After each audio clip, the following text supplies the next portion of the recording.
Well, good afternoon. Yes, we are officially in the afternoon. Good afternoon from Camelot Castle. And what can I say? The thing about Camelot is you never know who is going to materialize here, who is going to turn up here. And today we are joined by some very, very special people. In fact, we met last night and we had a lovely chat. And I said, well, we've just got to document your arrival here. And of course, if I can introduce from right to left, this is Bradley. Zissis. Bradley. Sorry, I got it. I've got it wrong. This is Bradley over here from left to right. This is Abby. Yeah. We got that right. This is Tara Loveperry, and this is Zissis. Now, who's going to start with their story as to how they arrived here? Interesting. Well, I'll start with the story. Good. You know, we're all followers of your broadcast, and the hope and inspiration you bring out in the world is very encouraging. We do very similar work in our independent ways and our collective ways. So it felt like a homecoming in a way for us. And we were hoping actually to have this conversation with you. We didn't expect it was a pleasant surprise to be here in front of a camera, no less, but it was a very pleasant surprise. We were really inspired with the land, the energy of the sacred land, and just unfoldment as we stay here. I encourage everyone to come here at one point in time and really bathe in the energy of this sacred land. Absolutely. Well, it's very, very kind of you to say that. Now, people are joining us now, and before we really get into the meat and potatoes, what I would just let everybody know is I have been blocked from Facebook only for another 4 days. But if you could share this amongst all of our Facebook friends, we will eventually broadcast this program on the Facebook. But what I wanted to say is, please, if you could share this, because it is important, and also create what are called watch parties, which is a technical thing that you have to do on Facebook. But it's very useful because you will reach friends of friends, and the ripple effect of, there's a beautiful, it's a land sculpture really outside the front of the castle. So some people think it's a UFO landing pad, and of course we had Simon Parkes here last night and still staying, so we thought it was going to get some use at some point, but and maybe it will after we interviewed Simon Greer on the channel, and we did a long interview with him, the next night my parents-in-law, who are from Russia, filmed a UFO craft above the houses over there, and it stayed in the sky, and then it shot off and at a complete right angle to its direction of travel. And we actually have that footage on video, and there's no question that was that. And funnily enough, my son was upstairs. He's only 5, but he's very, very telepathic. And he said that he was in communication at the exact time with that the craft appeared. So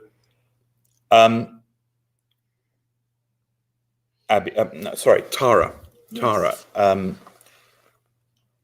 you're very well known in what I would call healing circles, and it is truly a great honor to have you here. Not only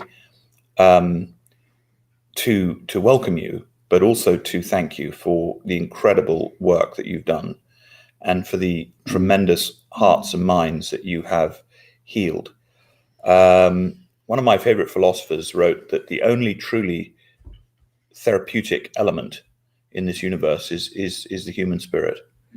And the spirit's ability to heal is, of course, senior in my mind to all other elements. And it's very interesting that even though, of course, we have the field of medicine, and people do have bona fide accidents, they break a leg.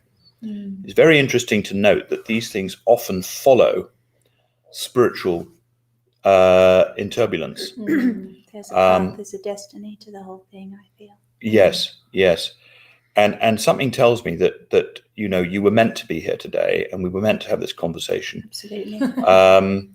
What is your journey been? Just tell us a little bit about, just for those of us out there and that perhaps aren't familiar with your work. Okay, well, bless you first of all, and thank you for that very generous blessing.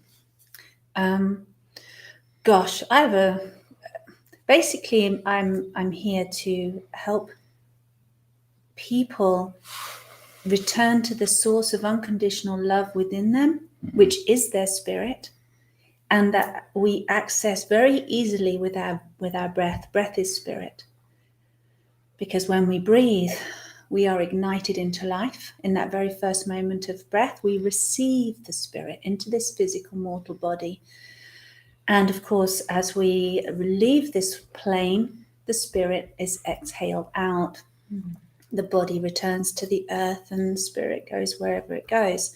But for this moment now, we're all alive because there's this bridge between spirit and earth, the infinite and the finite, and that is our breath. And that force, in my experience, is the most powerful force in all of creation, and it is unconditional love, pure unconditional love.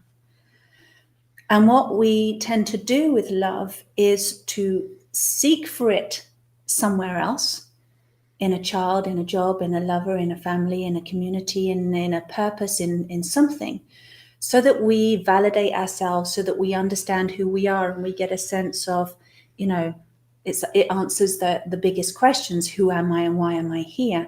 And human beings are always searching outside of themselves for that, looking to be fulfilled, looking for all of the emptiness within, the loss, the lack, the sadness, the gaps, if you like, to be fulfilled by something outside of ourselves, which of course it never is. It's an endless search, and we have this karmic cycles that go on and on and on and on, never ending, lifetime after lifetime, because we think, we perceive that what we're looking for is somehow we have to get it to fulfill ourselves. And in fact, it's the other way around. And that we don't have to get love, but we are love. And the very last person we give our love to is ourselves.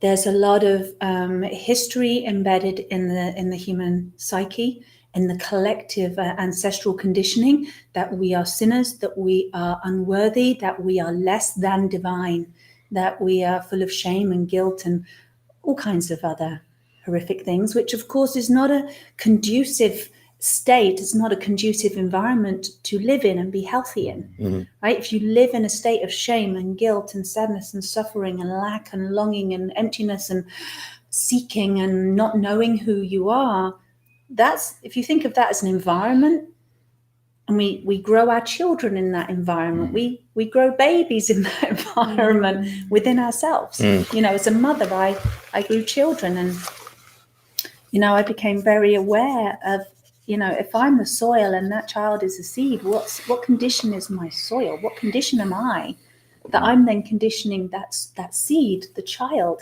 to become? So when, basically, long story short, for a human being to flourish, to thrive, for me, in my understanding, it's to, first of all, make a connection to oneself and one's source, and realize that they are one and the same thing. Self is source and source is self.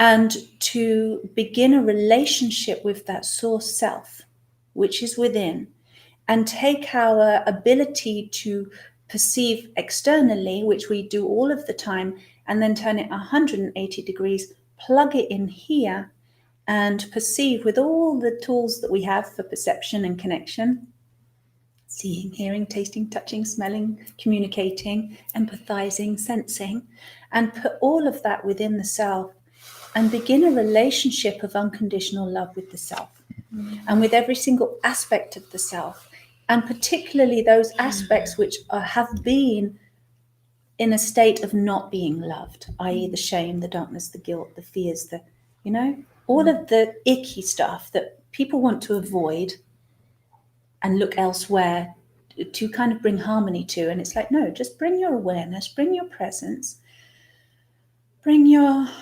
ability to connect, and begin to love those parts of you that are so literally dying to be loved, literally dying, sick and diseased and suffering and impoverished and dying to be loved. So do you think it could be a fair simplification, but a truth, to say that something like a cancer is actually an absence of love?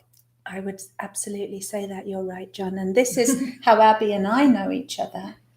Because I've been teaching this for a while. I've written a book. I've been kind of, it's been a lifelong journey, to be honest. There's two things I want to say. Firstly, we're going to do a bit of a deep dive on this communication. Yeah, let's go. And I don't want to limit anybody on here to communicate any truth that they want to communicate. And I think our audience likes that. But what I will say, just to protect my backside legally, this is a buyer beware network. If anything you hear on here that you don't agree with, that's entirely up to you. We're trying to keep a free speech channel here open. Now, in order to do that, we have to let people speak freely. But that doesn't mean to say that we are endorsing any of these ideas or that we're saying that anything on here is true. That's entirely up to you to think for yourself. We credit you, the audience, to have the discernment and the personal sovereignty to be able to think for yourself. This is not the BBC. This is the CBC, the Camelot Broadcasting Corporation. And basically, we credit you, the audience, with intelligence. We are not going to spoon feed you. So and this doesn't mean to say that we disagree with what we're hearing. This statement of mine, I may agree with what you're saying, or I may disagree. And that's my freedom, and that's your freedom too. So I think that's a far better way to rather than we could just script everything out as they do on the BBC and try to program you, force feed you the narrative. We're not going to do that. No. In fact, hopefully we're going to do a bit of narrative smashing today, which would be lovely, because we've got some great iconoclasts here today. We're having a late breakfast here really, but this is a sort of an iconoclasts gathering.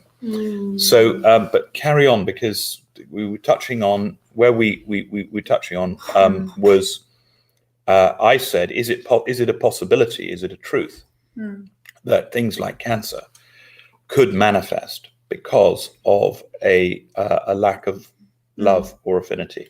I would say, in my opinion, that everything that is out of harmony with love will manifest as some form of disorder or illness, because our sovereignty is unconditional love.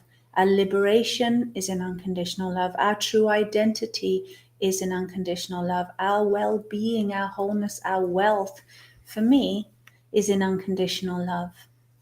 Now, just before we get on to Abby, I did make a note because you touched on a philosophic concept, which I personally feel is a misrepresentation of our Lord Jesus Christ, which is the idea of original sin. And one of the things I'm very interested to find out is the actual origins of original sin. Where did this idea creep in? Because I have not seen this anywhere in the Gospels. And to me, the way I look at man is I look at man on the basis that he is basically good, and all evil or all sin is additive to the basic goodness. Whereas somebody that is a real promoter of the original sin idea will tell you were born into sin. You are sinful. And I'm not saying that people might not carry sinful baggage from earlier lives. So they could arrive in this life with, sin from earlier lives. That's a possibility. But the core of a being is the individual basically good or fundamentally bad? And I think working that out is very important. What have you discovered in your journey? And what do you feel? Is the human being basically good, or Is there merit to this original sin idea? Well, thanks for that question. And I do love a hot topic like sin to jump on into. I had a bit of a rant about it actually in my book. So I think you and I would probably have a similar viewpoint. So I'm a soul reader, which means I basically can see energies, mental, emotional, physical, spiritual. It's just something I've been able to do. And so when I look inside a human being, or at the whole spectrum, if you like, of energies that we are, there is absolutely nothing that I would call bad, except energy that is out of harmony with the source and the self. It has not been recognized. It's not been brought into consciousness. And as a soul, I see a soul like a library, a record of memories of all the things you've ever been ever, John, or for any of us. All your experiences with the people in them, the emotions, the thoughts, the whole thing. And our soul is a living library that we walk around as a record. So in that library of information, of course, there's going to be experiences you had that were traumatic or devastating, or where you felt rage or hate, or, you committed an act of, unlawfulness against yourself or another, or you caused harm. Mm-hmm. And then, of course, you carry the guilt or the feelings of that, and maybe the shame. Mm-hmm. And because that has a dissonance, it stands out in the energy field as a disharmony. You might see it as a black energy, or as a red energy, or something that's, kind of unable to flow and thrive, if you like. And so, because it's a bit like having like something in your computer, like a bug or something. And then obviously the rest of the person is unconditional source energy. There is a divine masculine element, which is for me the light, the spirit, and these are interchangeable, by the way. I'm going to give the simple version. There's the light, the spirit, what you might call the Christ consciousness, or the God consciousness, that God presence, that, I am. And that tends to be for me in golden light. And then you have the divine feminine aspect, which is kind of silvery and milky, and her spirit is very watery. And that's the matter consciousness, the mother consciousness. So I look at a human, and we're held between this God and, let's say, Gaia energies. And there's the connection between these two energies, that love between the divine masculine and divine feminine, the union. We are the child of the two. We're a child of heaven and a child of earth, very simply. And where is there evil in the earth or evil in the light? There is no such thing as evil, other than that which we have perceived ourselves to be, locked it into a memory somewhere, acted out on it, behaved in a certain way, actually only ever harming. We as we harm others, we actually harm ourselves 10 times more. If you strike, it hits you back. I think there's something like that in the Bible, something about that. So if there's such a thing as sin, then it is that we have taken ourselves, by our ignorance, by our lack of consciousness, away from that which we truly are.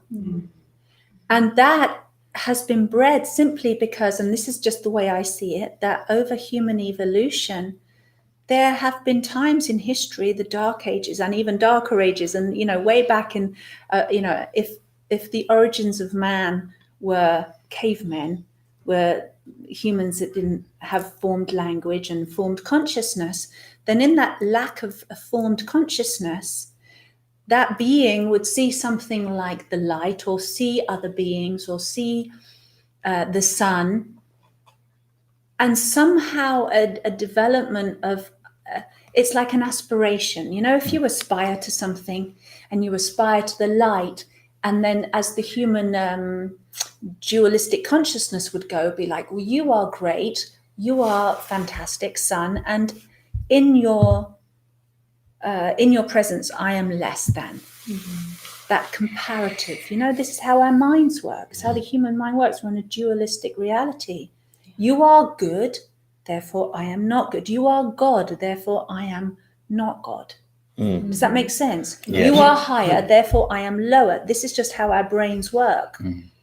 And when I've looked back into the records of the human beings, or a version of human beings where we come from, this is very prevalent from the very beginning, and it's simply a lack of knowledge. It simply comes from an ignorance and an innocence, if you like, of not knowing that which we are, and we are aspiring to know ourselves. And so we compare all the way along. Compare. And for me, that's, if there's such a thing as sin, it's that. And then, of course, you have people who are, deliberately causing harm because they're so out of that vibration of love. They probably have horrific, soul memories. They have horrific traumas as children. They've been harmed to such a degree that those disharmonies in the soul library build up and up and up and up. And it can seem to take over a person, so that their shadow, if you like, becomes greater than their light. Right? Or their lack of love becomes greater than their recognition of, that they are loved. Does that make sense? That's very interesting. Zissis, does that match your philosophy on the matter? Wow. I mean, I'm listening to Tara right now, and I'm like, I really want to jump in right now. I really want to jump in. There has been so much distortion in the experience of dualistic experience for us ever since the fall of Atlantis and the traumatic event of Atlantis falling, and basically that dimensional downgrade from fifth dimension, fourth dimension to third dimension, because the abuse of power that we all had as light beings, as we are experiencing in fifth dimension, in the harmony and the beauty and the unity and the love. The only power in this universe is love, divine love, divine.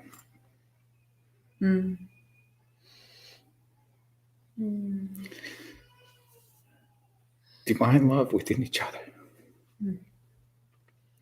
And we have come to this point in time because all of this is going to collapse. It has to collapse, John. There is nothing more than supporting each other. Everything else is a distraction right now. What's going on with COVID, the all this stuff, and we're failing to see and loving each other and supporting each other. Tara is absolutely correct from the spiritual and domains, and even from a practical domain. The way I see it is there have been teachings, sacred knowledge. This land has this. Yeah. This land knows this. This has been disseminated from Atlantis, from Lemuria to Atlantis, to the lands of England, to the lands of Egypt, to the lands of Tibet, to the lands of North America and South America. There are core individuals that harbor this knowledge, and they all know who they are. And there is a sacred network that slowly uprises as the time requires it. Now, there are people that understand this as well and purposefully create division, right? The moment that we create division prevents us from getting into unity consciousness and Christ consciousness. And this is part of the original sin, as far as I'm concerned, which is being in divine love. Well, I think that's a very beautiful concept. And, it is, one can feel very emotional about the concept of what we're witnessing at the moment. Yeah. Our own view, and perhaps we have a slightly different vantage point because we are blessed here at Camelot. We are sitting here. In fact, the St. Michael line, which comes from Stonehenge through, through Glastonbury, actually passes straight through this hotel. This hotel was designed by masons who understood sacred geometry. And a few days ago, I actually said, in fact, it was to friends of yours, I think, I said, would a light workers or a light bringers convention here in Tintagel, at the birthplace of King Arthur, be of interest? And lo and behold, we're sort of having the beginnings of one now, because you guys have arrived, and then of course Simon popped down here, Simon Parks. So it is very, very interesting what you're saying, and what we have concluded is that actually the last few months is the best possible thing that could ever have happened to anybody, and I'm even including those people who have lost their lives to COVID, because let's just talk about death for a little bit. I think it gets a very bad press. It does. For some people, it could be a promotion. Yes. Now of course, people who have left us, we miss them, and it's hard, and any parting is hard. But they used to say there are two things guaranteed in this life: death and taxes. But for the super wealthy such as yourselves, you probably managed to avoid the taxes. But death is, of course, all these wealthy buggers put their money offshore, so to them it's just death is confirmed for them. But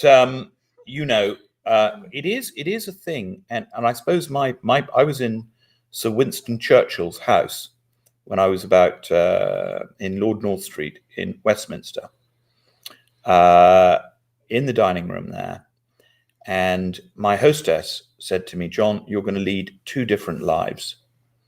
One is if you find out what happens to you when the body dies, and the other is if you live your life considering that you are a one lifetime being." And I think it's so important for people to resolve that. And I went on my own journey, and I made my own discoveries, and I've made no secret about those. And different people go on their own journeys. I'd just like to survey this group of beings here. Do you consider that you are a one lifetime being, and when this body dies, that's it for you?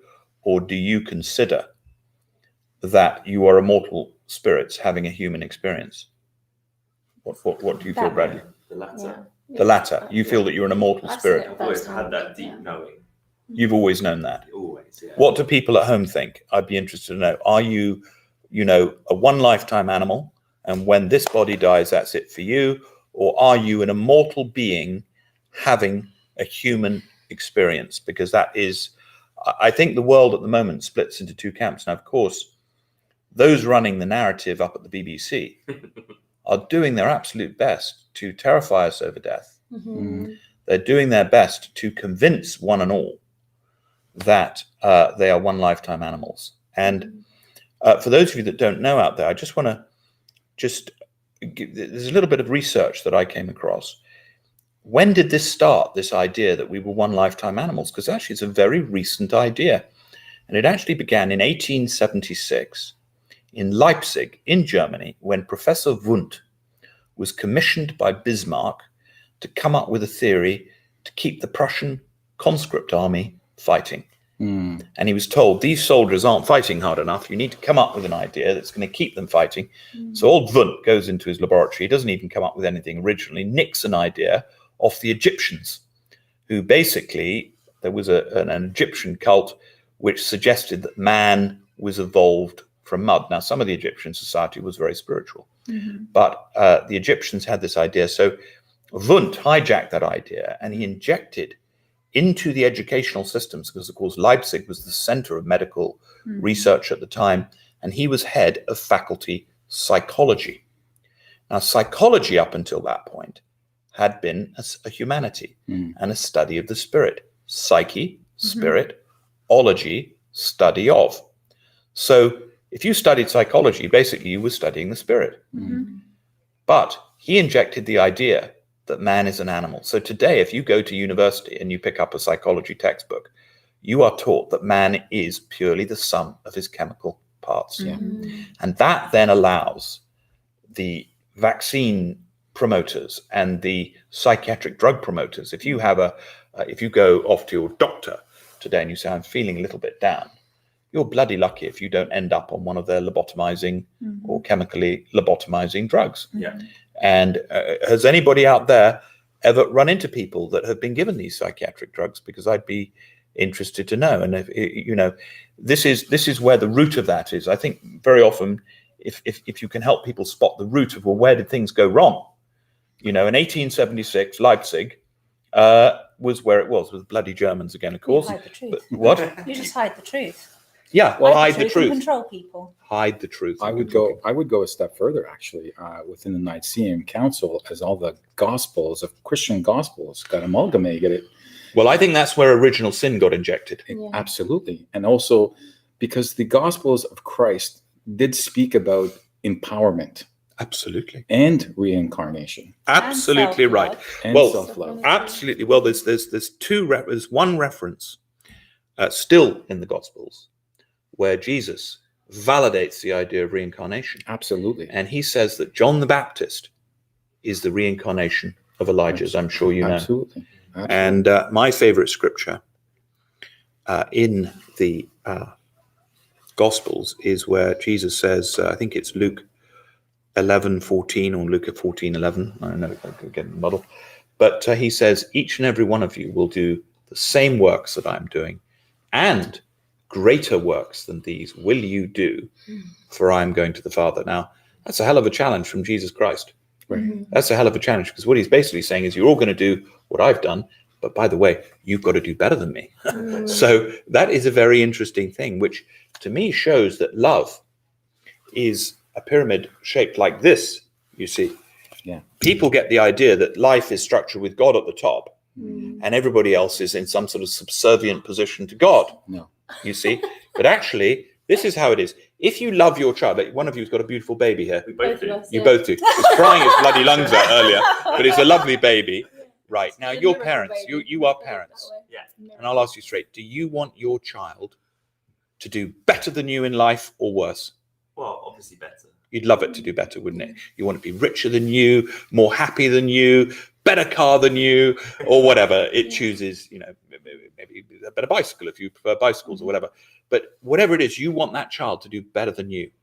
Yes. Now, are you saying in that statement that you understand love better than God? And God would structure it so that everybody below him is a little bit subservient? No, it's the other way around. God invites us into his universe so that we can create our own. And that universe should be greater than anything that he has created. That would be the loving paradigm. Absolutely. Wouldn't it? That is the ultimate thing. And this is where people get into this idea, and this is all part of what I call the great scarcity pitch. The idea that this is your patch, and you only get to have so much. That life is limited, resources are limited. Yeah. And Nothing is limited. There's no limits. And you have Nothing is limited. And you have to fight for everything. And you have to fight, and And it all has to be a struggle. big bloody battle. And I have to create this animosity in order to attain things. Yeah. Where has this gotten us over I the course? agree. I Over agree. the course of lifetimes, people struggling and fighting each other. We're fighting each other still. That's the illusion. Well, this is of course the great divide, or people talk about a fall from grace, don't they? Yes. What would a fall from grace be but for a blunting of perception, Yes. and the act of division? And I think it's so important. Now, you were going to tell a story about how your friendship with Abby Yes. was I'll let developed. Abby tell But the what story. Abby, I think, Abby, I think it's an important story. So let's hear it. Yeah, it's fascinating. We've pretty much touched on every subject that this story will be a first-hand account of.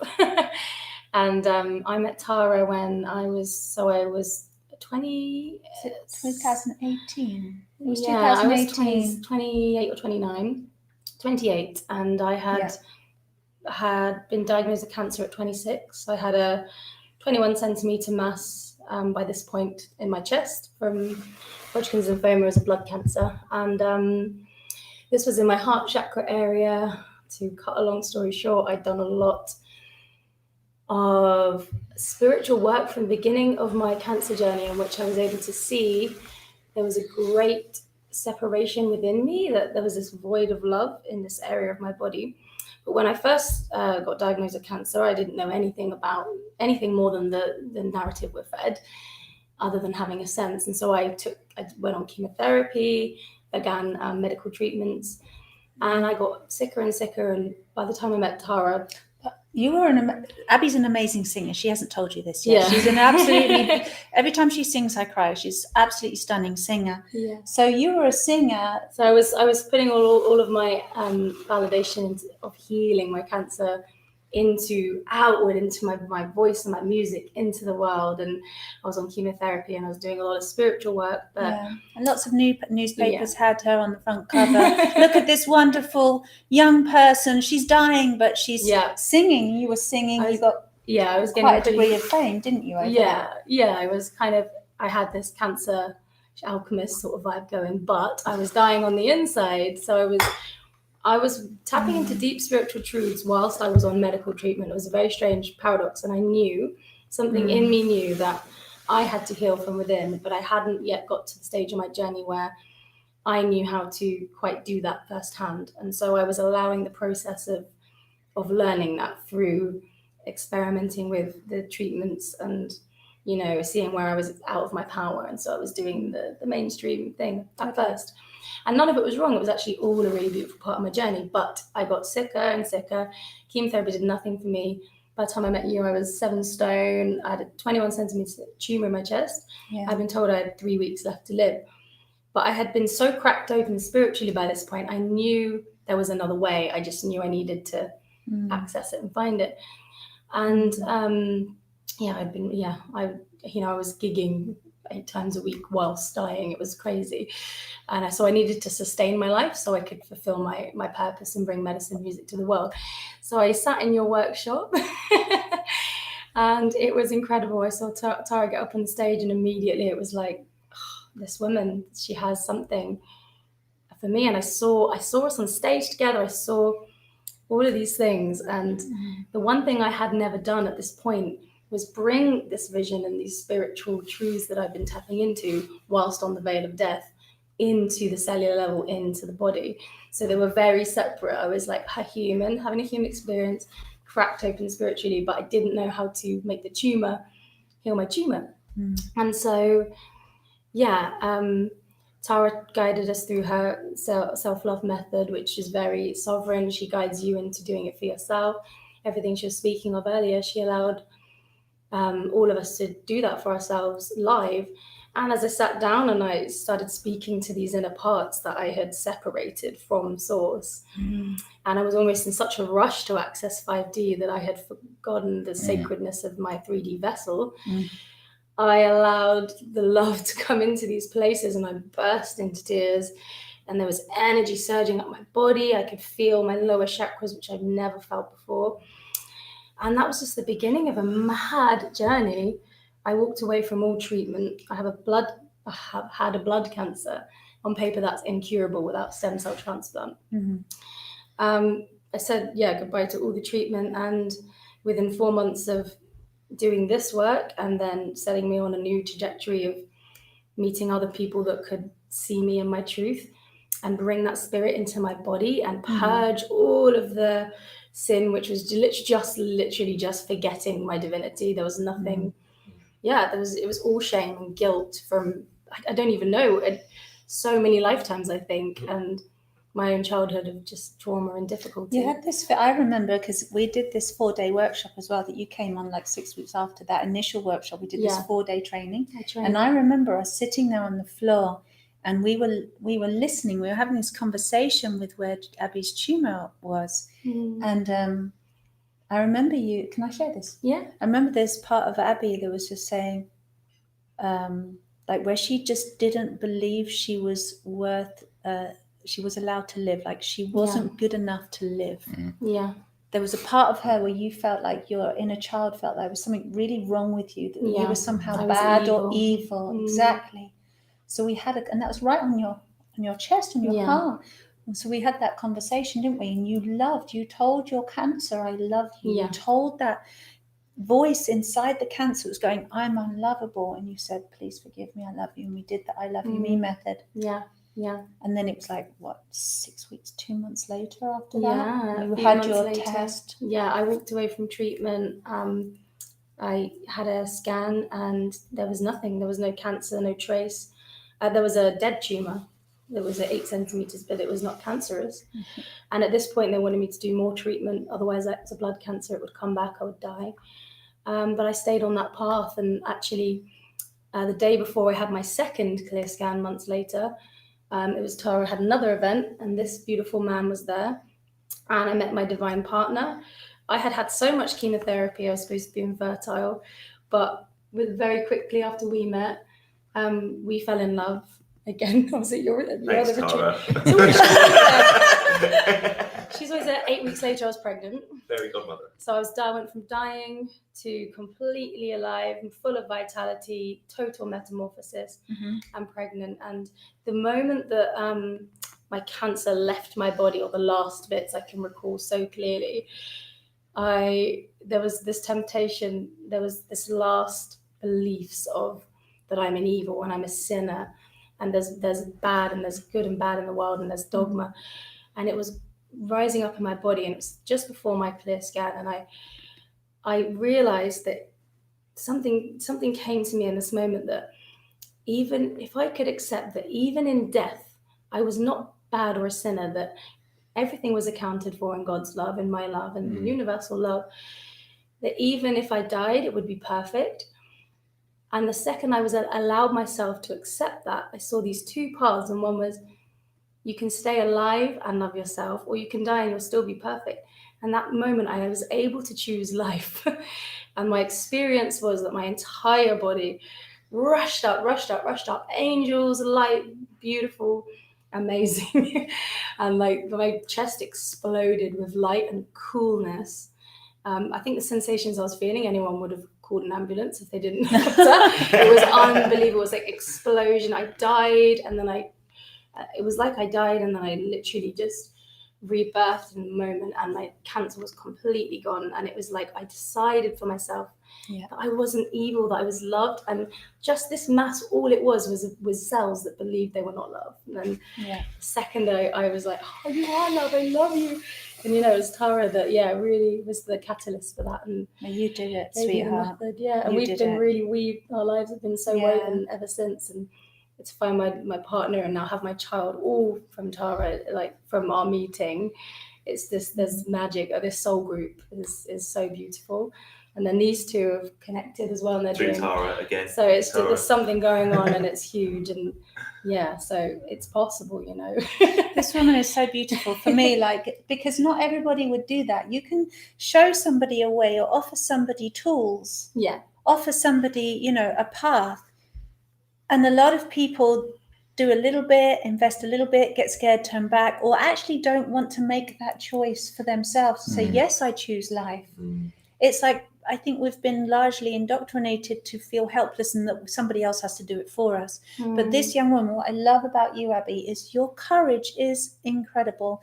And it's your courage that brought you through this incredible experience, because you kept choosing life, and you kept choosing love. Even when it was so hard and you were on death's door, you chose love. Yeah, it's the choice. You made that choice for yourself to choose love. Yeah. And you went through the difficult part of seeing the darkness, and because people turn away from what they fear. Right. And instead of turning away from what she feared, she looked right into it and saw the truth. Yeah. And then I wrote my debut single, finally, the music I was trying to push out into the world but dying, is called Courage. And I wrote it about that journey. I was 8 months pregnant, and it all came together divinely aligned. We filmed it in a church, and it was the most unbelievable transmission of love ever. And then finally I was in my body, and I sang, and I was able to deliver like transmissions and beauty through my body, 8 months pregnant. And it's just ever since then, it's just been like that. And you just released a single recently, didn't you? Yeah, like just a week released ago it or something. Yeah, I'm coming back here to do another one.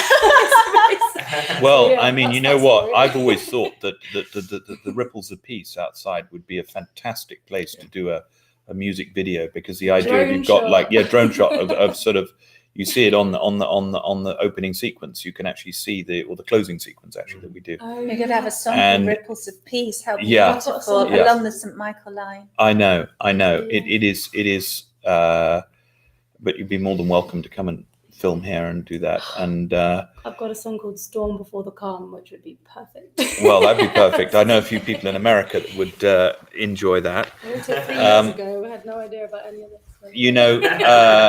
Can I just ask everybody that's been watching this, please share this video, because what you've just witnessed. Now, we sat down here, I said, listen, I don't want to hear too much, because I had a feeling that there were going to be some good moments.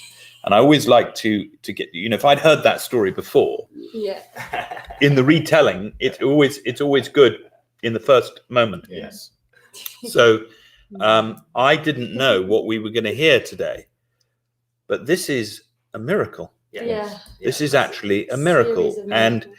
you know, that's, I think, what Jesus was referring to when he said, each and every one of you are going to do the same works that I've done, and greater works than these are you going to do. So that is definitely, I mean, Jesus performed miracles, and Tara and Abby, in your own way. Tara performed her miracle, and then Abby, you performed your miracle. So you're both miracle workers in a sense. And then, of course, Bradley has come along and has you've now created a third miracle, which is this wonderful baby that you have together. And life is so full of miracles, and sometimes we just need to breathe and just say, you know what, let's just look around for the miracles, as opposed to reading the Daily Mail, which of course my dear mother thinks is biblical truth. I do keep telling her that not everything in the Daily Mail is true, Mummy. But she says, well, you know, I'm not sure I can accept that, you know, but that's her truth. So there we go. I believe we are the miracle, John. Yeah. Well, I think you're absolutely right. And I think we're very lucky with, you know, I often say that Camelot Castle TV network is principally a telepathic network.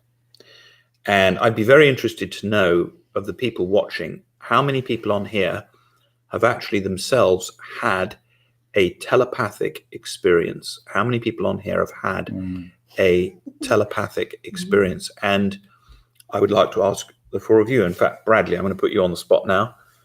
Yes, what is your view of telepathy? Well, I've had telepathic experiences where I have communicated through without moving my mouth, and heard words, and actually had conversation with other people telepathically. 100% down with it. You have? Yeah. And what is your view on this? Is telepathy a thing, or is it Well, made up in order to, you know, is this something that is not true? What is your? I'll go a step a little further. What happens first before we form our words? We form a series of images, right? Images come up, swirling somewhere up here, right? They come down to our brain, which is polar. It's separated by a corpus callosum with two hemispheres. And then we verbalize what those words are, and then they're never really enough to what we actually feel up there. So what if those images up here could be accessed by all of us, like a conscious stream, right? Like a sort of yes, Like well, an iCloud. like an iCloud, Like an iCloud. like an iCloud, Like a conscious unity stream. That's the way I see it. Because this understanding that we're separate, we've got 5 separate bodies here with 5 separate minds. You know, have you ever had an idea where, you know, you be thinking of someone, a beloved, let's say, or your a friend, a very good friend, and all of a sudden they ring you, right? Moments later. You know, that my view, my belief system is that your thoughts have traveled somewhere on this conscious stream, accessed together in an unconscious way, and brought forward through that phone call. So telepathy, yes, it does work. I've experienced it many, many times, but that's that's the view. We're always plugged in, right? Well, we could be plugged in or not. It depends on us, right? It's just like I said earlier, we are the miracle, but if we decide that, to Tara's point, if we want to be the miracle or not. So your power of choice is always senior, your sovereign. What people often ask me, what does sovereignty mean? And I think a great and true simplification of that is your power of choice. Do you go left? Do you go right? Do you go up? Do you go down? Do you ascend? Do you descend? Tara, I would have thought that you would err in the direction of validating telepathy. I'm a big fan. Yeah. For me, it's a daily occurrence. How did I know that? How did I know that? 'Cause you're How did I know that? Now, reading my mind. Vanya says, can Tara tell us more about her self-love teachings, please? What Yes, are the Vanya. stages, and how do people contact you, Tara, and this group? asking. How do they do that? Do you know what? I'm really glad, because if it's okay, I'm just. And what help do you need, actually? Because that would be, Oh, you know, thank what, you. no, All right, no, let's- seriously.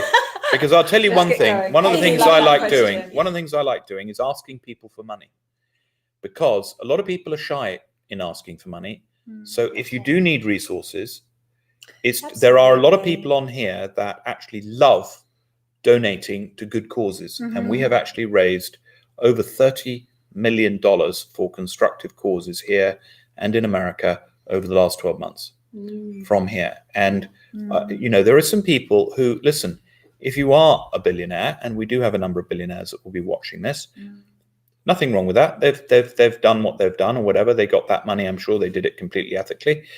You know what? They like to help. And if you leave your money parked in a bank, there's nothing you can do. It's dead. It's dead. So energy has to Especially flow. when the banks collapse, John. Well, especially when the If banks collapse. So, these billionaires watching, they've all got bitcoins and things like that. So they're all protected. They're smart No, ones. They're the smart ones. They're not going to lose. But you know what? Could you tell us a little bit more about your self-help? How can people contact you? And then what help do you need to accelerate what you're doing, to speed it up? Because you know what? We do not have all the time in the world. I agree. Spirit like speed, John. Spirit like speed. Well, you know what they say? Speed of particle flow determines power. Yes. Speed of particle flow determines power. If you can handle Absolutely. a lot of stuff, then they always say, give a job to do to a busy person. Yeah. True. Right? So the reason we bought Camelot in 1999 was to be able to draw attention to constructive things which would accelerate the Great Awakening. We sensed that the Great Awakening was going to occur because of various different things that we'd run into. So there's our challenge to you. Tell us more about your self-love teachings, please. What are the stages? And then I'm saying what help do you need and what can be done to expand it? Thank you so much. All right. So first of all, we have a new website, which is iloveyoume, iloveyoume.love. It's quite new. Zissis, in fact, built that, and it's still got a few little technical problems, but there's that one. But also my website, taraloveperry.com. So can I just share with you? So it's called I Love You Me method. And that kind of just happened because I was going around the world teaching this, and people used to say, hey, there's the I Love You Me lady, because I I encourage people to say out loud to themselves, hello me, I love you me, and to use the breath as a conduit to breathe those words into all of the parts of ourselves that we need to hear it, all of the parts that didn't hear these love messages when we were growing up, or the parts that are, needing some healing or fulfilling.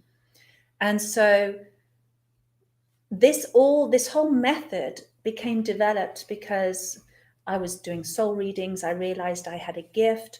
I started using it. It started developing. I kind of crafted it into an art that I now call soul reading. And whilst I was reading people's souls and seeing the harmony and the disharmony and their potential and their destiny, and yet what was holding them back and their history, and I was asking for help. And I'd grown up in an incredibly kind of unusual way, in that my parents back in the early 70s had moved from Belfast to London and come across a child guru, an Indian guru, who was in the line of gurus in his family. And he was talking about... What was he called? At the time, he was known as just Guru Maharaji, but he's now known as Prem Rawat, which is his actual name. And he's still an absolutely the most incredibly beautiful master. Where is he based? He's based in Miami, as far as I know. Okay. His family from Hardwar, India. He's an incredible teacher. He speaks to millions and millions of people all around the world, 80-something countries in the world. He's been doing that since he first left India at the age of 13. A group of devotees found him, brought him to London, where my parents encountered him, and they helped set up an ashram for this young guru, young master, to teach from. And then he went off to America, and the rest is history. So I was brought up in that environment. In fact, I was conceived during this time when my parents were creating this ashram to this guru. So my entire life has been around knowledge of self, devotion, service to love, service to others, service to truth, if you like, and connection to truth. So I grew up in this environment. So I was always very tuned into spirit, let's say, as a little kid. And so years later, I'm doing my soul readings. It's just this thing, it's this weird thing that I can do. And I'm asking for help, how to help people bridge the gap between what's got them caught in the past and stuck and lost and causing whatever problems, and how that's still like the ripple effect, lifetime after lifetime, or from childhood to now in a person's life, how that trauma or disharmony is affecting them now and preventing them from being their fullest potential, their genius, living their purpose.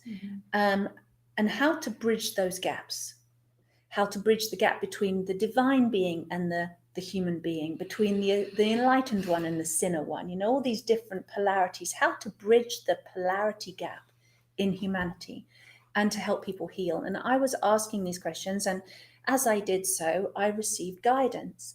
And the guidance, one of the forms of guidance I received was this being that came and sat with me on this shoulder every time I was with a client. And he would be there for 2 years. 2 years he spent time. And he taught me a lot of things about words and language and words as keys that unlock energies and unlock doors and free people from their karma and their history. And I think some people are guessing now who that is when I say those words. And together we kind of crafted this, what became the I Love You Me method, which is a 7-step self-love conversation, which, it kind of resolves so many things. I've yet to find something it hasn't worked for, mental, emotional, physical, or spiritual. There's 7 steps to this conversation, and it's all based in forgiveness and self-love and breath and choice. There's those 7 steps. And years later, this being manifested himself fully and revealed it. He was there with like a monk's robe, like the habit with the brown hood. And I never really knew who it was. There was no name. It's just, this is my guide. And then he unrobed, and it was Archangel Michael. And he took up, like, he was as big as the ceiling. And he was just this golden, incredible, at least as high as the ceiling, golden, incredibly powerful being. And I was like, wow, you're gorgeous. Wow. So this had been my teacher for 2 years and has been with me. Then I realized how many times this being, this archangel, had been with me throughout my life and helped save me when I was, unhappy and in very bad places and in dark places, and how much this being had been with me the whole time. So Archangel Michael, it's like, he's kind of known for the sword of truth that cuts you free from your karma. And this is what's been put in. This is essentially what the I Love You Me method is. It heals, it liberates, and it facilitates self-realization in a very quick, practical way that's no mystery, and it's not difficult. And, it's not only for the select few, it's for absolutely everybody, and everybody can do it. And it's actually super simple. So it's self-realization, self-healing, transformation. It transforms anything from disharmony to harmony. And then, of course, you're free in that place. You're in congruency with your truth, with who you truly are. And the more you use this self-love conversation, the more congruent with your true self you become.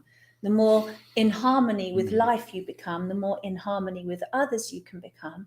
And so you can use that as a conversation with the self, as Abby did for her healing, or in a conversation between two people, as Bradley and Abby have used a lot for their relationship to overcome the classic challenges of relationship, the difficulties. You can, as I do in groups, I use it for rooms full of people and take everyone on a wonderful little journey with the method. It can be used for 1 million people or one person, and it's super simple. And so I'm very grateful for the guidance that Archangel Michael has given me. And it's very much a message. I'm a messenger bringing that message for other people. And it has to be simple. It's very pure. There's no doctrines. You don't have to believe in anything in particular. In fact, don't. You don't need to believe. You don't need to believe it to see it working. No, well, that's You the don't need thing. a When something works, belief is not required. It's like drinking water. You don't need to believe that water No. will cure your thirst. You just drink it and it does. It's because it's for everybody. It's pure and it's simple. Yeah. And unconditional love is the exact same as that. It's pure. It's simple. It's easy. It's for everybody. It's universal. And it's needed now. This medicine of because if we can love ourselves so unconditionally that we completely restore our humanity, our sovereignty, our integrity, our well-being, you restore our destiny. You can put any words you like on it. And we only have to do that for one person, not a million, not 1,000. We just do it for one person. I feel that is the most loving, responsible thing any human being can do for the rest of the planet right now, is just heal you. And here's the tools, and go and practice together and share it together.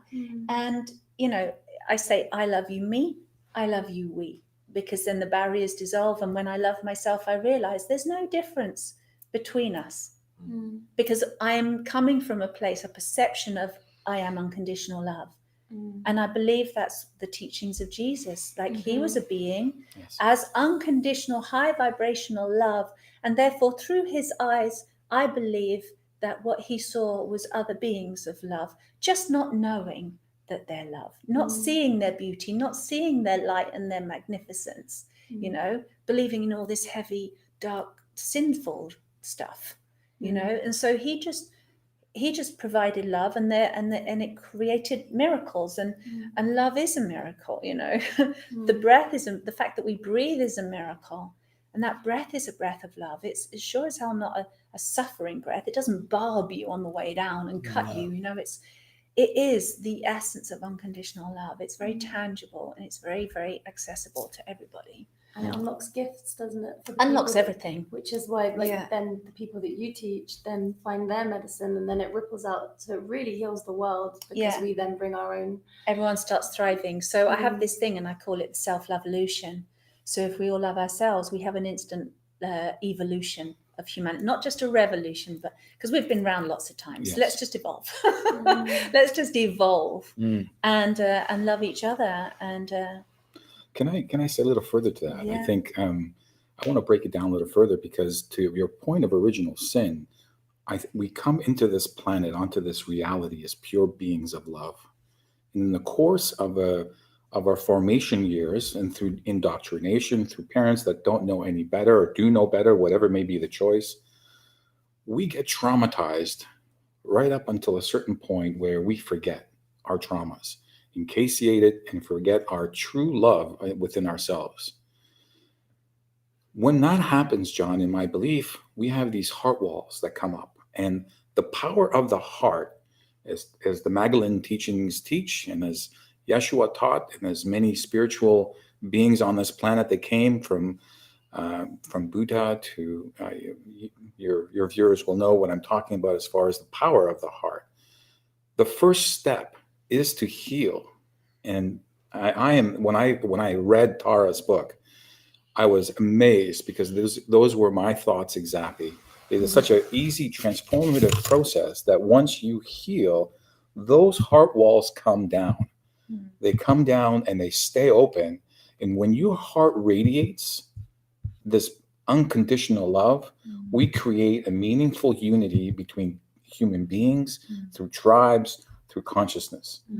And where we are in this point in time on this planet, with the great truths that will be revealed very shortly, in my belief system, people are going to be absolutely traumatized in what we've been misled, and how we've been misled, especially as the children are involved. And this, I think you're right.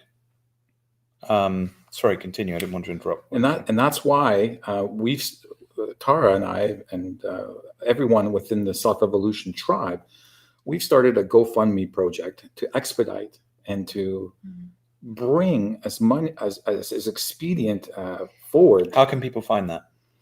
that's on the iloveyoume.love website. The very first video, you can click on a video and click on the button. It will take you to the GoFundMe page.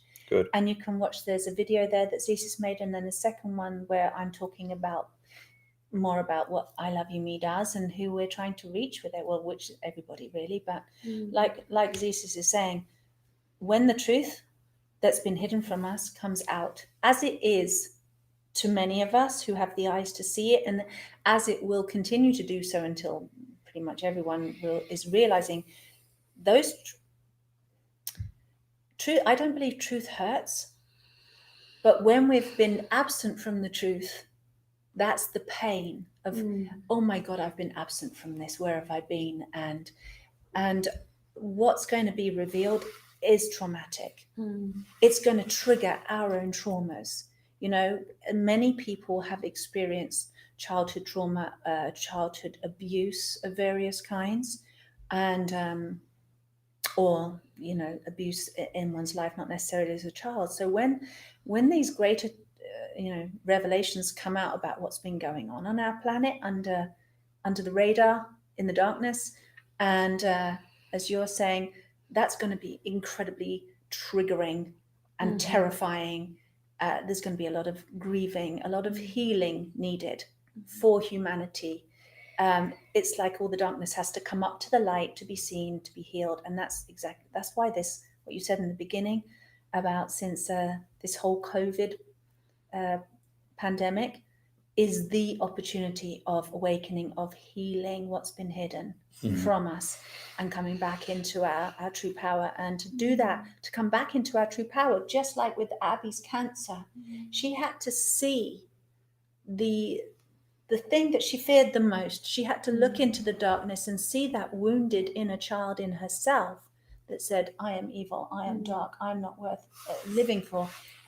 And because the healing can't happen if you're still ignoring the cause. It's illumination. Yeah, you have to confront the root. You have to really confront the root of the problem. You do, and we have to do that collectively as a humanity. But we also have to do it within our own selves. There'll be no stone left unturned, John. Everybody must see their own shadow, their own pain, their own trauma, their own darkness, the abuse that they've done or had done to them in their life, and therefore then we can have the tools and the compassion to then go out and reach others and help others. Well, I think you are 1000% correct. And for those of you that missed how to reach Tara, if you just give the website again. It's I Love You Me, and it's fully spelled ILOVEU, as in YOU, me. I love you me. .love. .love. So you can reach me. there, and please do give generously to the GoFundMe. Tara is a very, very humble being and is never going to ask you to give with all your heart. I will. I'm less humble, and I'm telling you, give with all your heart, and that would be a nice thing to do. So, can I? Sorry. I'd like to jump in. Yeah, please do. Yeah. I'd love to talk. Yes, you've been doing very well, Bradley. So much to talk. Good. So many good things. I'm just sat here and witnessing and from a different angle that there's been two men really holding space for these amazing, beautiful goddesses. Yes. A real celebration, and this is a real feminine power, real feminine healing the planet. What we're going through. Well, women do run the world. I mean, this is the great myth of the ages is that men are in charge. But the women basically, we have to behave, don't we? I think that's the general consensus these days. Well, I mean, we're going through the planet's going through this mass healing. We're moving away from this wounded, distorted, masculine consciousness into this sort of real feminine consciousness that's coming through. And that's what Tara's bringing through, this radical love, acceptance of the whole, all of the darkness, and restoring it all back to its original source, which is love. Well, it's very interesting you say that, because Camelot and the Arthurian formation of the Round Table, of course, occurred after God was given a sex change. You see, God was originally feminine. Right. If you had the Earth Mother, you had the guy, in fact, in Africa, you still note that God is a feminine entity. But in the West, when Christianity came along, the sex of God changed. So what was going on in Britain was that, of course, you had a Druidic culture here, and the Druids worshipped the Earth Mother, which was a feminine god. And the Romans, of course, came into Britain, and they brought with them the religion of Christianity. And so, of course, God was going through this change, and it went from a female god to a male god. And Merlin, the magician, came along and said, hang on a second, you know, we've got to get everybody round the table, and the round table was created. And one of the reasons for that was to harmonize, and it was the shift, because Merlin, of course, was pagan, and Arthur was the first half Christian, half pagan king. Right. And funnily enough, The Mists of Avalon, which was a book that was actually written by Marion Zimmer Bradley, and who stayed at this hotel when she wrote that book. She stayed here when she wrote The Mists of Avalon, which is set, the very beginning of it is set on I've read it. It's Tintagel. one of the most incredible books I've ever read. Well, it is incredible because it actually tells the Arthurian tale from the female perspective. And, you know, these two powerful energies of the male and the female, the yin and the yang, they have to be in balance. And I think what we're witnessing is a balancing now of those energies, which I think is really what you're speaking to. Yeah. And how extraordinary that we should be sitting here and your guardian I know, right? was St. Michael. And here we are. I always say that the St. Michael line runs under this sofa, which it actually does. Or through this room, you know, we call this the Infinity Salon. And we created this room here at Camelot. It used to be the dance room, but now there's a sort of a spiritual dance occurring in here. This was the ballroom. This is what This you do. was This was the ballroom. But Bradley, I've interrupted you, and I sense that you have more to say. So I did have, well, yeah. I mean, it's very valid. Well, no, I want to actually, like, while I'm sitting here with Tara and celebrating her, because, you know, that kind of feels like, well, we're here. And, you know, I met Tara, I met her when I was speaking. I was going through a hard time at the time. And I ended up in her workshop, and the first person I'd see when I walked through the door was Abby. And that was really the start of like a real new life for me. And at the time I was ill as well, actually. I had autoimmune disease, and basically I was shitting blood every day, like for 3 years. And I'd been on this journey I tried diets, I tried everything. You know, I've been doing lots of sort of personal development stuff, but much more sort of like heady stuff. And I had this real sense that what I was missing in my life was love. And I was so in the idea that I had to seek love and validation outside myself in things, in relationships. So I'd been a massive journey with cocaine addiction and all kinds of stuff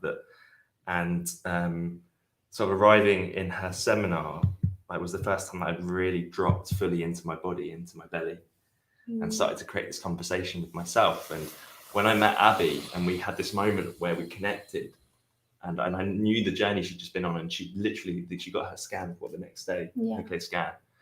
And I knew I was on the right path to something really powerful. And after I got together with Abby, obviously it's been miracle after miracle after miracle, but within 4 months, like the whole autoimmune disease had cleared up. You did a TED talk about it. And my life changed very quickly because, you know, I couldn't receive at all from life. It was like, I didn't think of myself as good enough or worthy enough of the love of God, or, you know, and so actively just pushing away everything in my life that I really wanted, because I was telling myself that I didn't deserve it. I wasn't good enough. I wasn't loved. That I wasn't part of God's kingdom, you know.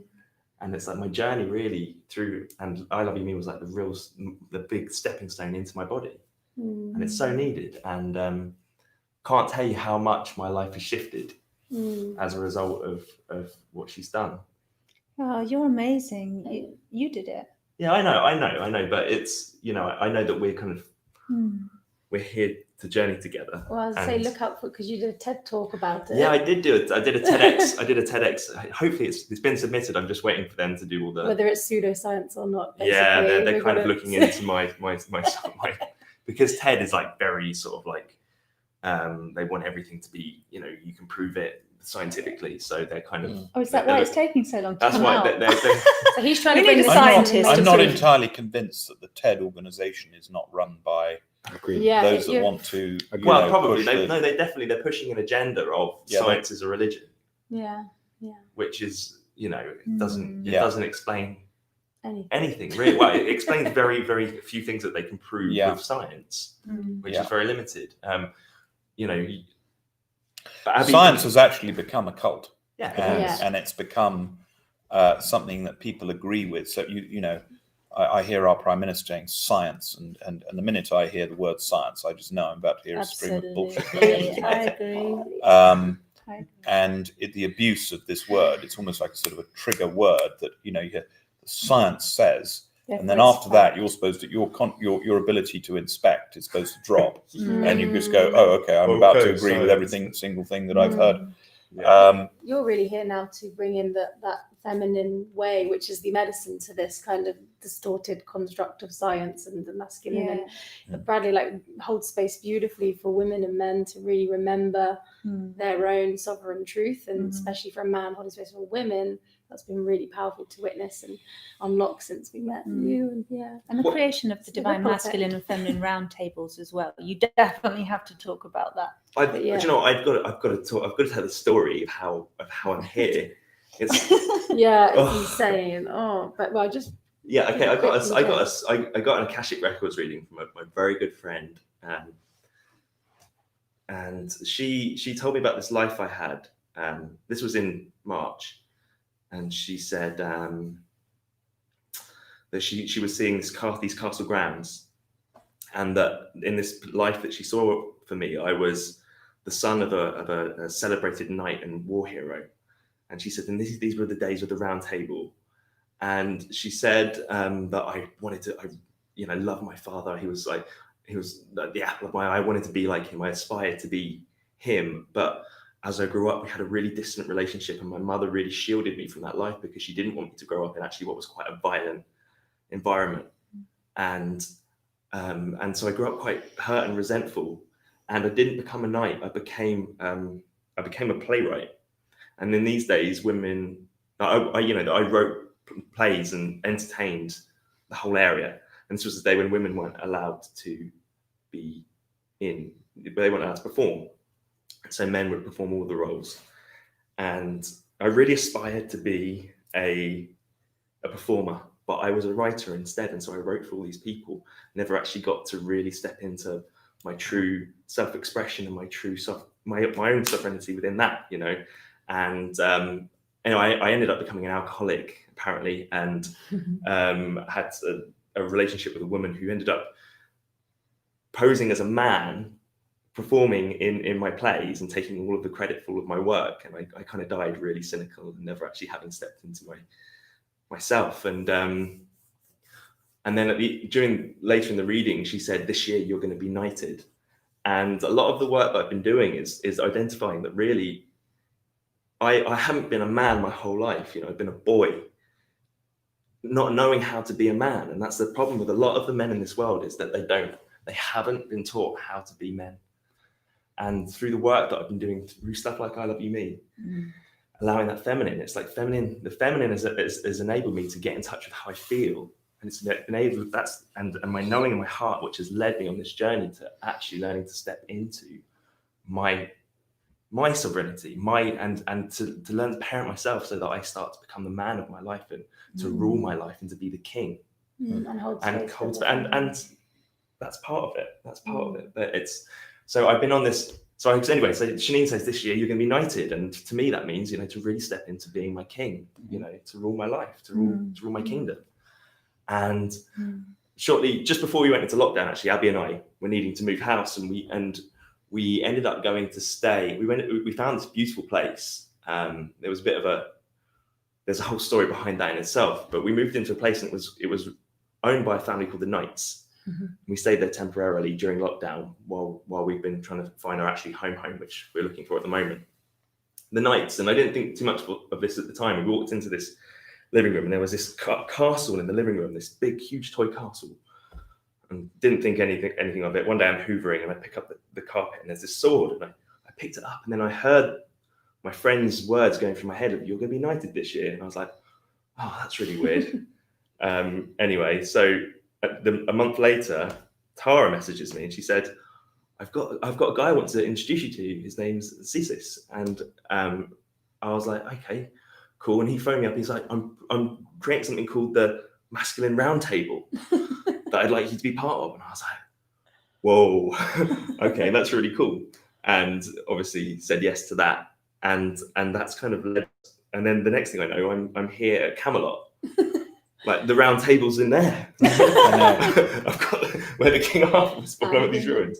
And then I'm also on tomorrow night, I'm flying to Vienna to go to a festival to hold space for this transmission that I now bring of the feminine, like rising up to empower that dance of the masculine and feminine energies on a castle grounds in Czech Republic. You couldn't write it. It's just incredible. Like it sounds like you're on an extraordinary journey. Yeah. And very warm welcome to Camelot Castle. Oh, thank you very much. You know, it's lovely to have you all here. And what can I say? Now, I do want to broach a subject that I think is relevant at the moment. Okay. Because right now we've got an election process going on in the world. In case anybody hadn't noticed, there's an election going on in America this year. And there's a fellow, some of you may not have heard of him, he's called Donald Trump. And but as anybody on here actually has heard of Donald Trump, I'd be interested to know. And what do you think of him? A few people have heard of him, but if he's escaped your notice, you've done very, very well indeed. There is an issue that I think is the key to that election. And I will say this straight, and I've said this before, I put this out on Twitter, if you follow me on Twitter. And I've said that if you support Donald Trump, you are part of a group that is doing whatever they can to end child trafficking and the gross pedophilia actions that are occurring on this planet, because President Trump has actually been arresting the human traffickers. He's been arresting the child traffickers, and he has been truly confronting what is going on in terms of the paedophile networks that are occurring and that have been occurring actually for centuries on planet Earth. And my own view is that if you are against President Trump, and this is my personal view, you can either agree with me or disagree, but you are actually enabling child trafficking to some degree. You're being a party to it, and you are enabling the paedophilia networks. And that's a very raw statement, and I'm sure it's going to annoy a few people. Yeah. But you know what? The fact of child trafficking and the various different things that we are seeing is just too true to be turned aside. Yeah. We cannot, any of us, sit on the sidelines and pretend that this is something that we don't know about anymore. Yeah. And come November the 3rd, I believe that is the choice that we have to make. Now, we may say, well, here we are sitting in England. What's it got to do with us? What's it got to do with the light workers out there? What's it got to do? Which of you would like to take this up? How relevant is what is being done to the children on this planet right now? You know, how relevant is it? And what should we do about it? Because I think on November the 4th, if Trump doesn't get in, what we've actually done is we've consigned this planet to another 3 decades of child trafficking, and we may never get out of the situation that we're in. You know, Trump is not a perfect human being by any stretch of the imagination, you know, and but I believe he's put there for a job to do, and I think he's doing a job. So I'll take this. I would like you to take this on, and don't pull any punches. And if you don't agree with me, for God's sake, say so. Oh, no, I very much agree with you. I want to look at it from a more practical perspective. We started with the COVID-19 narrative. It's a narrative that is actually being spun now. If we look where we are right now, it doesn't have the potency that one does, though the virus is very real. I believe in the virus being very real. What we've noticed, though, what I've noticed from my perspective is that there are small truths like trickle of water on the stream that are slowly manifesting itself, that are growing and growing and growing until the the monumental truth of child pedophilia, as you say, John, is the most important issue that we have to answer, because that goes much more into slavery, that goes into control, that goes into not only for children, which is a sacrosanct thing, but to all of us. It's the children that require us now. What human being, what adult would not want to help children? That's my question. So what can we do? I think we need to have compassion. I think we need to bring that back into us. And as we talked earlier, start loving each other, start supporting each other, and have meaningful conversations. Though we may not understand each other, is finding a way that we can compromise and get into a point of neutrality. I think that's the important thing for me as I stand here and see these incredible divisive conversations to the point that becomes violence. In my view, that's just further distraction. We need to stop the distractions and start getting into a point of neutrality and start having meaningful communion. And the communion is, I hear you, I feel you, I may not agree with you, but this is my truth until more is revealed. Well, I do agree with you. I just want to speak to one point, and then Tara, I know you've got something to say on this. I was going to let I know you've got something to say on this. But, the last election in 2016 boiled down to, when all was said and done, the debate went back and forth. Did we want somebody in the White House that was going to go to war with President Putin and create a nuclear war, which Hillary would have done? Yeah. Or did we want somebody in there that could potentially get on with Russia?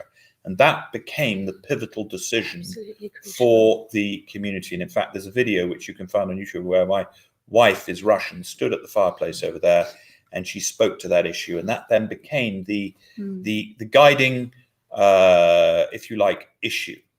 Now, there's all sorts of debate going on in America about whether Trump's a good guy or whether he's not a good guy, what he's done, what he's not done, Black Lives Matter, this and that, various different debates, the COVID debate and so on and so forth. To me, it's a one-issue election. I agree. Yeah. It's a one-issue election.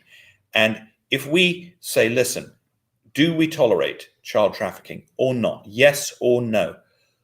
Who on here, I want to know, who on here is tolerative or is willing to tolerate child trafficking? Because if you are, frankly, get off the damn broadcast, and if you don't tolerate child trafficking, let's do whatever we can to get Trump reelected, and let's stop worrying so much about what other people think. Because if that was your child, okay, Absolutely. Listen, from the minute Trump came down the escalator, I knew that he was chosen to do a job, right? And we got behind him, and our family got behind him. I've taken so much of a shellacking in this country for supporting Trump. And I want to ask all those people out there that gave me a shellacking for supporting Trump, are you honestly condoning what we are discovering is going on with the children? And because by attacking me for supporting Trump and by attacking Trump himself, what you're basically doing is you're saying, you know what, it's totally okay for this child trafficking to go on. And I think honestly, I think politics today, it's a one-issue planet. Yes.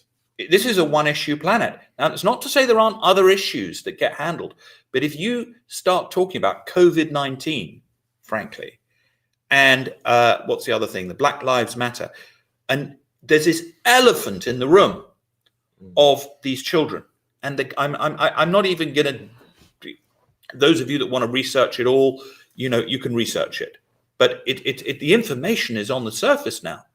So for God's sake, but if it's like you said with the therapy that you so gracefully described, if you're not willing to confront the evil, if you're not willing to look at it head on, it will perpetuate. It will and perpetuate. It will get bigger and worse because you're feeding it. It's like you ignore cancer, it's going to take over an entire body and kill you. And this absolute destruction of the innocence and the perversion of the innocence on this planet is fucking cancer, John. And It is. it is violating every single living thing on this planet. It's a violation to the mother herself, to the earth herself. It's a violation to those children that have unimaginable suffering, which is horrific. And someone that says, oh, that's just a conspiracy theory, please go away and check in with your heart and go, really? Really? What if it's true?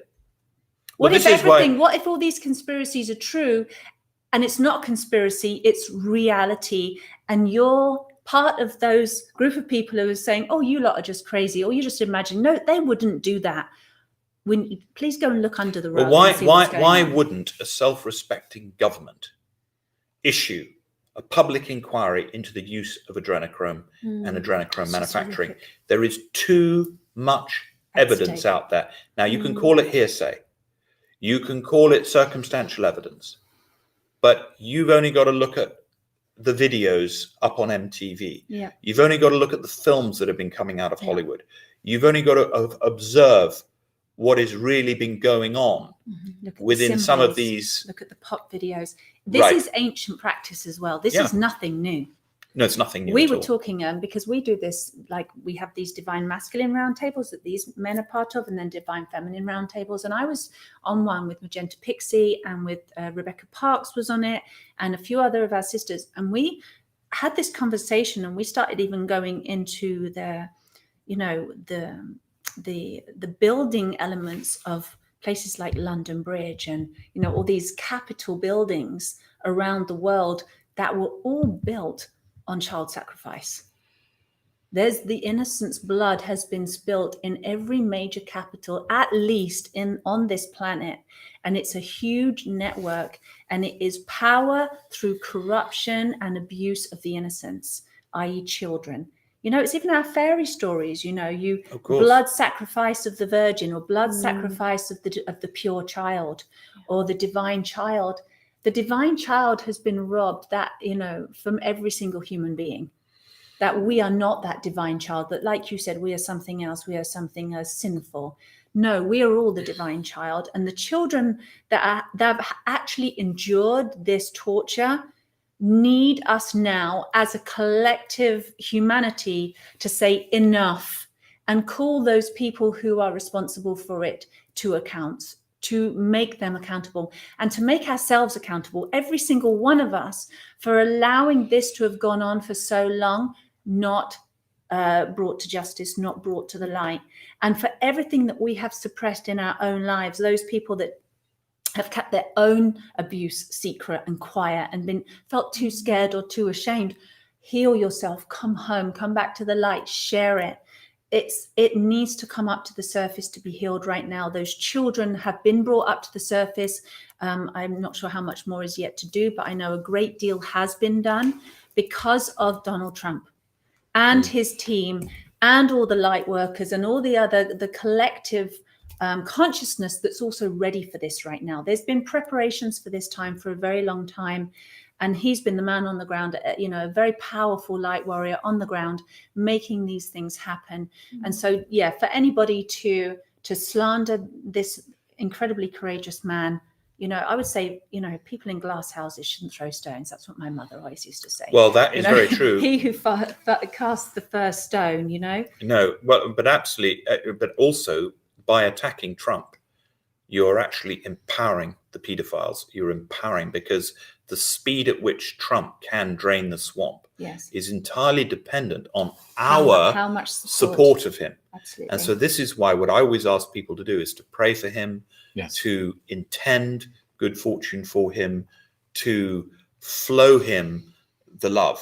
Absolutely. In the same way as you could flow love towards the parts of your body that were rancid or that were ill. Your cancer, for instance, you told us in this broadcast how you would, well, Trump has areas in even those close around him that are not really behaving as they should behave. Yes. Absolutely. And what we need to do is we need to observe and to look with our eyes and with our minds. Absolutely. And flow whatever help we can to bolster him up. It's so agree. important. And to the children as well. And to those Can children. we just actually feel the compassion and the empathy in ourselves and be like, let's give them some love and support. Let's give those children some love and support. I completely agree with you. You know, I mean, to me, I see it as a sequence. You know, firstly, you know, where there is child trafficking going on, let's confront this and stop this. And for those of you that are watching out there that say, well, you know, now this broadcast has gone off the bloody rails. And right, I just want to say this. Have you in your life, even the most conservative Daily Mail reader out there, right? Have you ever seen a situation, or your BBC, somebody out there that thinks everything's on the BBC is biblical truth, your CNN lover? Haven't you ever witnessed a politician who has gotten into power on a pitch of, let's say, education, education, education? And then what do you see? Bomb, bomb, bomb is the actual practice. Or you have another one who comes in on hope and change. Hope and change. We heard that, didn't we? We did. And then what do you get? More drone strikes than any president in history. Now, the Russians have a word for this. It's called compromat. It's compromising blackmail material, which is the simple idea that you find a leader or a politician, let's say the head of a bank or head of a country, and they become compromised. Absolutely. Because you get a piece of information about them. You know, this is what they tried to claim they had on Trump with the dossier, didn't they? Yeah. So they know the mechanism. The mechanism is known. Here's this compromising material. Of course, with Trump, he was clean as a whistle. But they know the method, and it's called compromat. Now, what quality of compromising blackmail would you have to have against a politician in order for him to agree to the use of a 1.6 trillion a year weaponry budget? You know, and let me tell you this, it's not shagging the local secretary. You know, it is something really, really serious. It's not an extramarital affair. It's something for which that person could go to jail for their life. And that's how you control people in power. And this has been known forever. You know, this is an old practice. Blackmail is not a new thing. So what I have run into is in life, and you know, I suppose one of the reasons I can speak to this, I've been blessed to, in a way, have been born into circles where, you know, I have had the opportunity to see how these people operate, you know, and I have grown up around some of these characters, and I can see that, you know, they say one thing and they do another. How the hell is that? And it's almost on a 1-for-1. And the only time I've not seen this is with President Trump. And he was very clever. He built up the military. Yes, he did. But he's refused to use it. And this is driving them mad, driving them absolutely mad. And so I say, let's get behind this man. And John, I would say also the compromise, we're seeing evidence of it through the Jeffrey Epstein, are we not? And Ghislaine? Of course we are. Of course we are. And so compromise on one individual is a network of individuals, of powerful people. And why haven't the conventional media brought this more to the surface, but yet bring up petty, pedantic things about, you know, other fluffy things associated? Yes, Black Lives Matter. Yes, all lives matter, in fact. Yes, we want the core of the truth, but no mention of any child trafficking on any of the conventional media across the world. Can we have child lives matter? Because when we think of it, children are the future of this planet. Children are the future of humanity. Children are everything.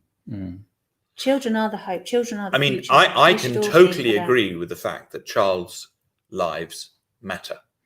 You know, I think it's a great campaign. And I think children's lives do matter. Children are the future. Yes. And if we do not act as bloody adults and actually make sure that these children are protected. Simon Parkes last night said that many light beings were actually reincarnated on this planet in order to protect the children. Absolutely right. And because they were aware, because frankly, why the hell would you come back to Earth? It's a loony bin. I mean, in reality, it is a loony bin. Why would you come back here? It's beautiful, but there's other beautiful planets, right? So, but there is something going on here with the children. And that, of course, is affecting all the other beings in all the other civilizations out there. Because, of course, Yes. you are sovereign and you are yourself, but we are all connected. You know, you are you and I am me, but we are all Absolutely connected in life. It feels like if you were going to tie together what we've been speaking about with, you know, there's on a mass scale and the collective, it's like we have forgotten our own children inside. Yeah, We've pushed them down, we've forgotten about them, and we've abused our own inner child, and it's almost reflected in what's going on in the collective in terms of child slavery, child trafficking. It's a perfect reflection.